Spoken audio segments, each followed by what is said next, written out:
Ikke si det, for da blir det kjempestresset. Men det kommer så skrått. Ja. Så hun er der, og hun skal klare å vende seg. Ja. Og fotarbeid er så fornuftig. Jeg følger jo alltid den. Ja. Så den skal nesten stå igjen. Så den skal nesten bare stå igjen. På den. Ja.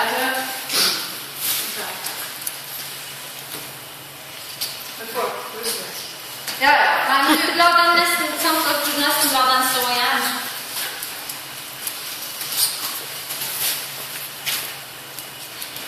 Nei. Prøv på det. Vi går i dag. Nei. Nå. Tommy, kan ikke du leke med henne?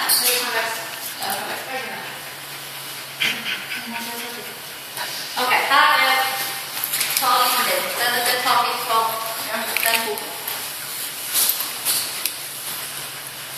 Skal strø på 2 ganger.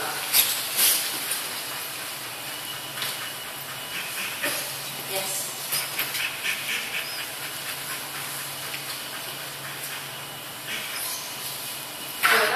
Ja.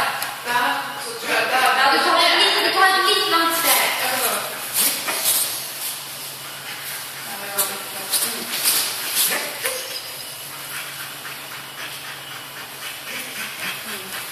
Ser dere hvorfor jeg vil det? I stedet for... Nå overdriver jeg selvfølgelig. Men det er det som skjer hvis du snur veldig, sånn, du får veldig kjapp sving. Hva tror dere skjer med hunden hvis vi får en veldig sånn sving? Det blir jo stressende. Det blir stressende. Men hvorfor ville vi ikke, og skal ikke gjøre noe med å snu hodet litt mot ingenting, skal bare gå? Ja. Nei, jeg tenker på at det blir jo veldig vanskelig for hun hvis da at hun skal, så bråttest venstre da. Jeg hadde også vært litt stresset hvis jeg skulle gå, så alle visste hvor vi skulle. Ja. Men det som er det som jeg vil ha henne til å gjøre, det er liksom å roe seg litt ned og liksom se, nå skal vi litt. Og det kommer til å gjøre det. 1, 2, 4. Ja. 1, 2, 3. Jorden ned. Ja. Sånn. Yes. Bare fortsett, Marit. Med sånne kjappe vendinger.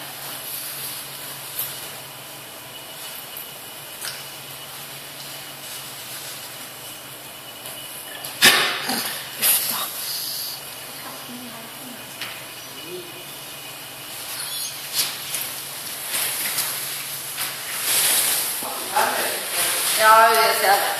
Du må det.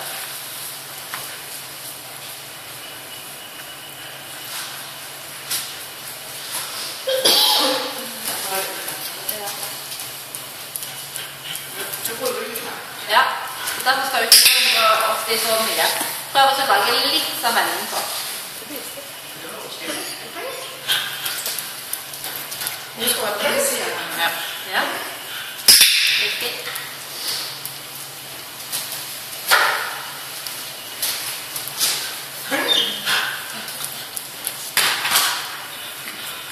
Nydelig.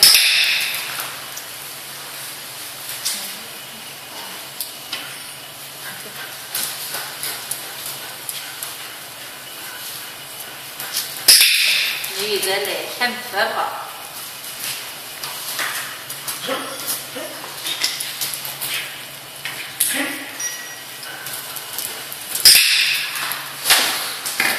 Nå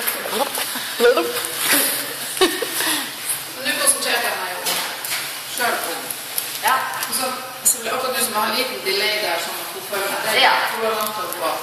Andre veien. Ja. Men du har altså nå i dag lært en ny type 180-gradsvending som du skal begynne å bruke framover. Nå er det slutt på at du skal springe den tilbake.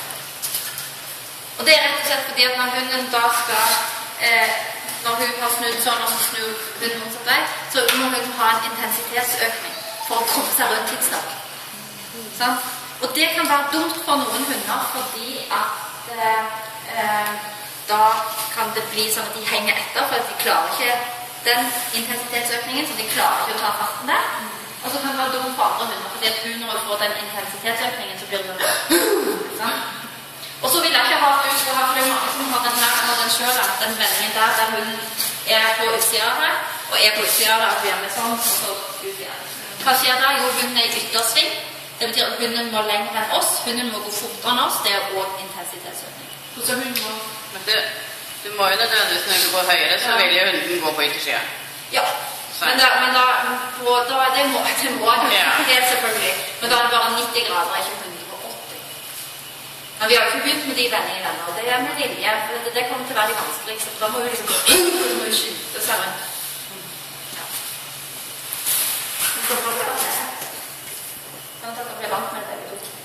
Men det er jo en liten konsept. En ting som jeg synes er litt vanskelig, det er jo når man kommer opp i springmarsj. For når man da kommer opp i springmarsj og skal gjøre den vendingen, så er det fordel av hunden på høyre, altså når du svinger og holder den på yttersida, for det blir veldig vanskelig for den å springe med bakparten. Når du skal gjøre vendingen i springmarsj. Ja. Nå skal jeg vendingen i springmarsj, altså de tillater jo at du springer, og så springer. Men ja, før man må... For at jeg kjenner det når jeg gjør, for jeg bruker også veldig mye den venstrevendingen. Ja. Men når jeg har springmarsj, så må jeg snu til høyre, for jeg skal på en måte skal få det til, for at ellers så rekker ikke vi. Rekker ikke jobben. Ja, det må du heller få.